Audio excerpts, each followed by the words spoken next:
আরেকটা দল এরা হাসরের মাঠে উঠবো, এরা কোনো কম না, বেড়ানো আছে বিটেনও সেই দলটার মধ্যে, সকলটার মধ্যে বেড়ান বিটেন আছে। আর এই দলটার মধ্যে বেড়ান বিটেন আছে। এরা কারা? এরার ফেট হইব গুদামের মতো। গুদাম দেখছেন না আপনারা? না দেখলে উপজেলার যান কেনা, উপজেলাতে আসেনি না, আছে না?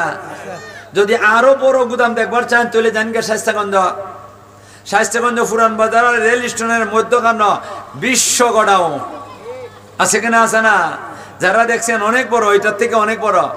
এই জাতের বিশ্ব গোডাউনের মতো তার ফেটটা হইব, বিশ্ব গোডাউনের মতো ফেট হইব, বিরাট বড়। হাসরের মাঠে এত বড় গুদাম লইয়া এই হাসরের মাঠে দাঁড়ায় থাকবো, বইতে পারবে না, ঘুমাইতে পারবে না, হাওয়া ভাঙতে পারবে না। তো উলঙ্গ, সারা শরীর উলঙ্গ। উলঙ্গ তো সবাই হেরফেটের ভিতরে আসি কিতা? হেরফেটের ভিতরে একটা না, দুইটা না, শত শত না, হাজার হাজার না, লক্ষ লক্ষ সাপ থাকবো, বিষাক্ত সাপ। এমন সাপ যেই সাপে দুনিয়ার মধ্যে আইয়া খালি নাকের শ্বাসটা যদি সারা একটা সাপে সারা দুনিয়ার জানদার সব খতম হয়ে যাবে মুহূর্তের ভিতরে। এই জাতের বিষাক্ত সাপ, তার পেটের ভিতরে লক্ষ লক্ষ না, লক্ষ লক্ষ সাপ থাকবো। যেই সাপগুলা 1 মণ, 2 মণ, 3 মণ, 4 মণ, 5 মণ ওজনের এক একটা সাপ। এত বড় গুদামটা ভরা থাকবো, ঝুঁকের মতো কিলবিলি করব, আর তারে কামড়াইতে থাকবো। মানুষে বাহির থেকে দেখবো, হাসরের মাঠে দেখবো। এই ফেটের চামড়াটা এখন কিন্তু আপনার যদি কাপড় চোপড় না থাকে ফেটের মধ্যে, ফেট দেখা দিব, ফেটের ভিতরে কিতা আছে দেখা যেত না, মাথুন না? ফেটের ভিতরে কিতা আছে দেখা যাইব, দেখা দেব না। হাসরের মাঠে যারা এই জাতের গুদাম হইব, এই জাতের গুদামের মতো ফেটটা হইব। এরার ফেটের যে চামড়াটা এটা গ্লাসের মতো পরিষ্কার থাকবো, বাহির থেকে মানুষে দেখব ভিতরে সাপগুলা জুকের মতো কিলবিলি করতেছে, আর তারে কামড়াইতেছে, ছটপটি করতেছে, ছটপটি করতেছে। আল্লাহর নবীর কাছে যখন নাকি এই কথাটা জিবরাইল আইয়া বলছে, বলার সাথে সাথে আল্লাহর নবী বলতেছে, নবী তো এটা সহ্য করতে পারেন না। মাতুন না দি নবী তার সহ্য করতে পারে? আপনি পারবেন, আমি পারবো, আমরা ভাষণ দিল আমরা পারবো, কিন্তু আল্লাহর নবী সহ্য করতে পারেন না। আল্লাহর নবী সহ্য করতে পারেন না। আর এমনি সাথে সাথে বলতেছে জিবরাইল রে, এ জিবরাইল, এদের এই পরিমাণ শাস্তি কেন আল্লাহ দিতেছে? কয়টার কারণ হইল এরা কেডা এবং কেন তাদেরকে শাস্তি দেওয়া হইতাছে? আল্লাহর নবীর জিবরাইল বলবো, ও নবীজি, এরা দুনিয়াতে সুদ খাইতো, এই কারণে এরার ফেটের ভিতরে সাপ বিচ্ছু কামড়াইতেছে। কেতা বুঝেন আপনারা? কোন যে এরা এই শাস্তিটা কেন দেওয়া হইতো? কয়টার জবাব আগে দিয়ে খুঁজে লিছি, যেমন কর্ম তেমন ফল, যেমন কর্ম তেমন ফল। বলেন না যেমন কর্ম? এই সুদকুরের দলের যেমন কর্ম দুনিয়াতে ছিল, এমন কি হইল ফলাফলটা পাইতাছে। সুদকুরের দলে মানুষের সুদের উপরে টাকা লাগাইছে, গরিব দুঃখের নিচে বেসামাত করে কোনানো পাইতেছে না, তার কাছে পাইছে, এখন নিছে।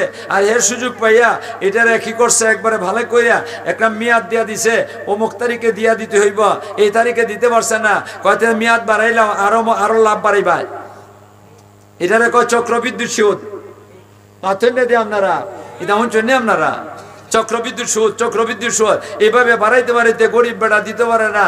এখন তার এই পরিমাণ পাহাড় হইছে সুদের ব্যাপারটা, এই গরিব বেটার লাগি বাড়িটা দেওয়া শেষ হয় না। বাড়িও দিছে, ক্ষেতও দিছে, সব কিছু দিয়া রিক্ত হস্ত হয়ে গেছে গিয়া, বাড়িটার থেকে বাইরে হয়ে গেছে গিয়া, সুদ করে দিয়া সেরিয়া বাড়ির থেকে বাইরে গেছে গিয়া, জমি জমা দিয়া গেছে গিয়া, এক গুড়া ধানও হইব না। এখন বেড়ায় বউ বাচ্চারা লইয়া খাইতো কেমনে, কামাইও করতে পারে না। এখন তো দুর্বল হয়ে গেছে, কামাই করতে পারে না।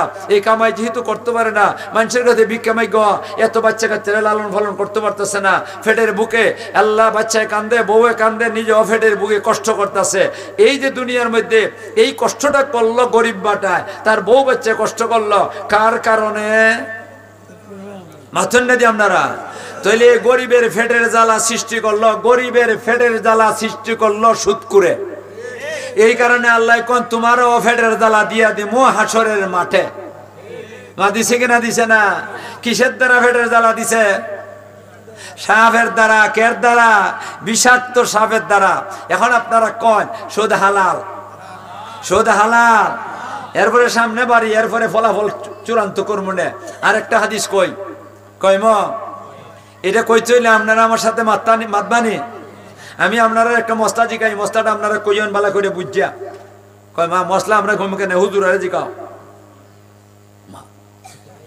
মশলা আমরা কেন কম হুজুর রাখেন না হুজুর লেখাপড়া করছেন এরা মশলা কইবা না না অনেক মশলা আছে তা আপনারাও কইতে পারেন অনেক মশলা আছে তো হুজুর আরে জিজ্ঞাসা করেন লাগতো না আমি করিও আপনি মশলাটা কই এরপরে দেখেন আপনারা পারেন কি না পারেন না মা ঠিক না একটা বেটা আর একটা বেটি যুবক আর যুবতী এরা কোনো একজন আরেকজনের আত্মীয় না একজন আরেকজনের কুটুম না এরা দুইজনে এখানের মধ্যে বদমাইশি করছে আপনারা কোন এটা গুণা হইব না সব হইব ওই দে ভারো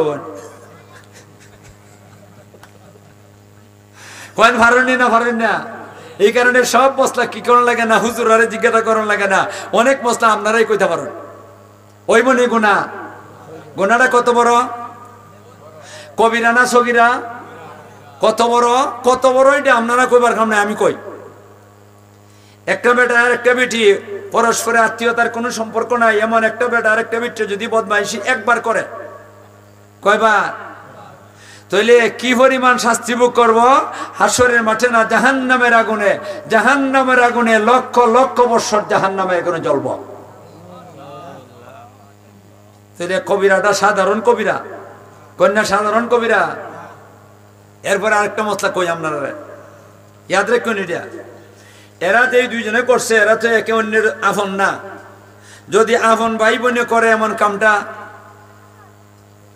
তাইলে গুনাহটা এর থেকে বড় হইব না এর থেকে ছোট হইব এর থেকে বড় হইব যদি আপন ভাই বোনে না করে সেরিয়া আপন মা আর ছেলে করে আরো অনেক বড় খালি বড় কইলে হইতো না এটা অনেক কলাগান লাগবো এর থেকে আরো অনেক বড় ঠিক না বেঠি অনেক বড় কইলেও কথাটা ঠিক হইতো না এটা আসল কথাটা বাইর করলে এইভাবে বাইর করার লাগবো একটা লোকে তার আপন মায়ের সাথে বদমাইশি করতে পারে না যতক্ষণ পর্যন্ত তার ব্রেইন আউট হইছে না পাগল হইবার আগ পর্যন্ত হে মায়ের সাথে খারাপি করবে না যদি পাগল হইয়া জায়গা ব্রেইন আউট হয়ে জায়গা তাহলে হে মা বুঝে না মুই বুঝে না ফুফু বুঝে না বোন বুঝে না কোনো কিছুই বুঝে না হে তো যে সবটারই একটা মনে করে ঠিক না বেটি এই পাগল যদি হয় তাহলে সুদকুর কি কয় এই লোকটা তার মায়ের সাথে বদমাইশি করতে পারবে ঠিক না বেটি পাগল ছাড়া পারবে না এখন আমি আপনারা অতটুকু আলোচনা করানোর পরে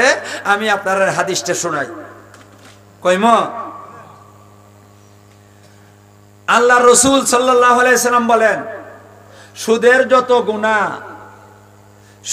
যত গুনাহ এর মধ্যে সর্বনিম্ন গুনাহ যেটা সুদের সর্বনিম্ন গুনাহটা এদিকে চাইয়েন না চেয়ার আইছে আর কুস্তা না মাতুন না দিয়ে এটা মনে দেখছেন না আপনারা মা এইদিকে চাই রয়েছেন কেন এতে চেয়ার আসুক না আরো যদি প্লাস্টিকের চেয়ার তাও প্লাস্টিকের সোনাতে মানে লুই যদি আচ্ছা তৈরি একটাবার আপনার সাথে আমিও দেখলাম না ভুল কইতাছি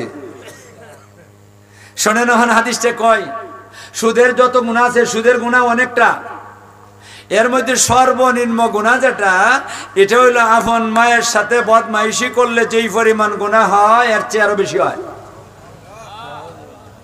তাহলে এটার অর্থ কি তা দ্বারা নবী তো ভদ্র ভাষায় কইছেন আপন মায়ের সাথে বদমাইশি করলে যেই পরিমাণ গুনাহ হয় এর থেকে বেশি গুনাহ হয় আপনার এই সুদের গুনাহটা এর অর্থ হইল যে সুদ খাইছে যে এটা সুদ খাইছে না আপন মায়ের সাথে বদমাইশি করছে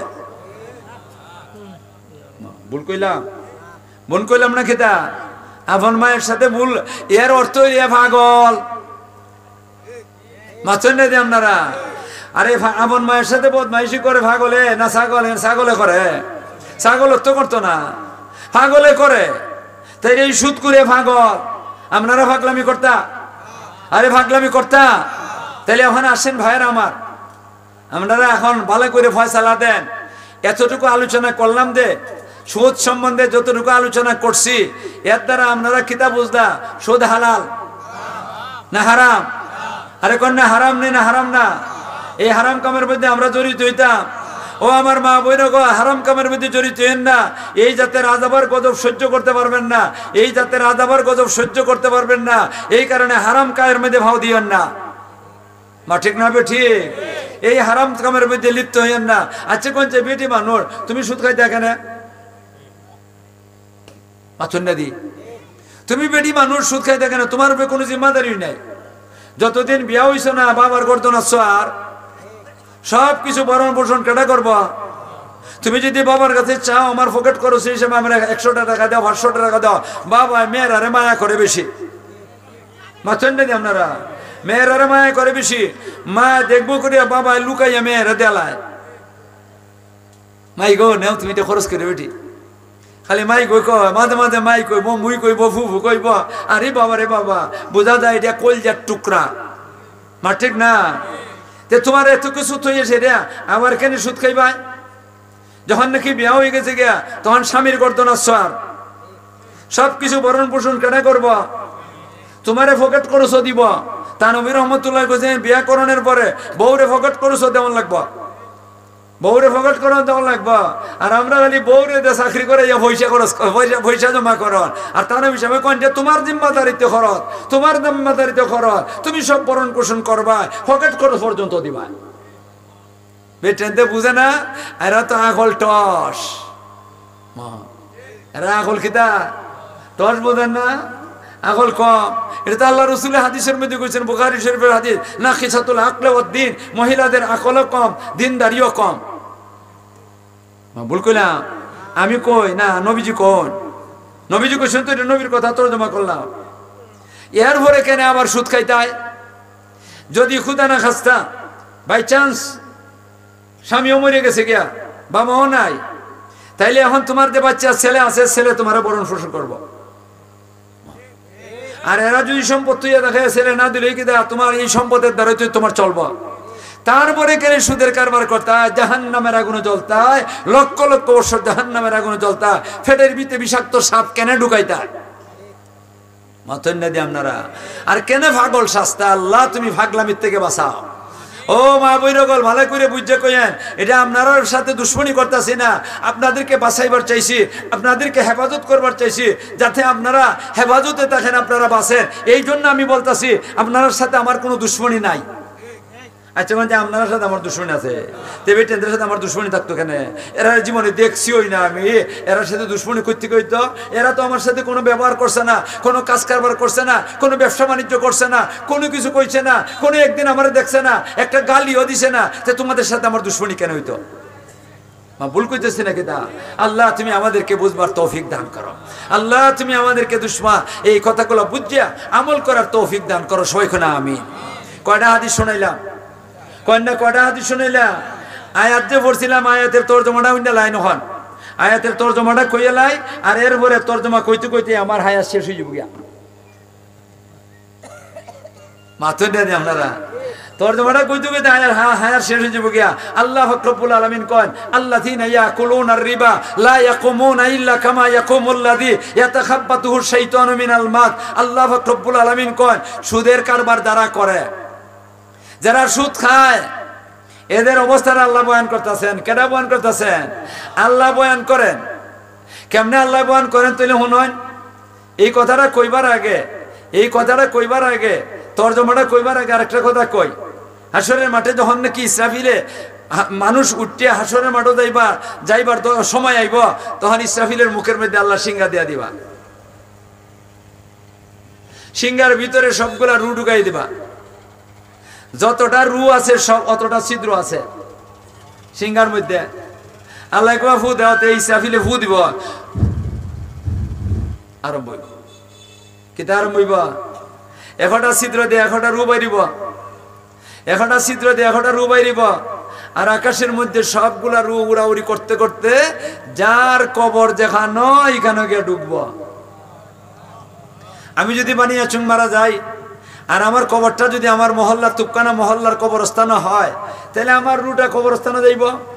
আপনারা যে যেখানে যাইবেন এখানে আপনার রু যাইব। সব মানুষ কি করব?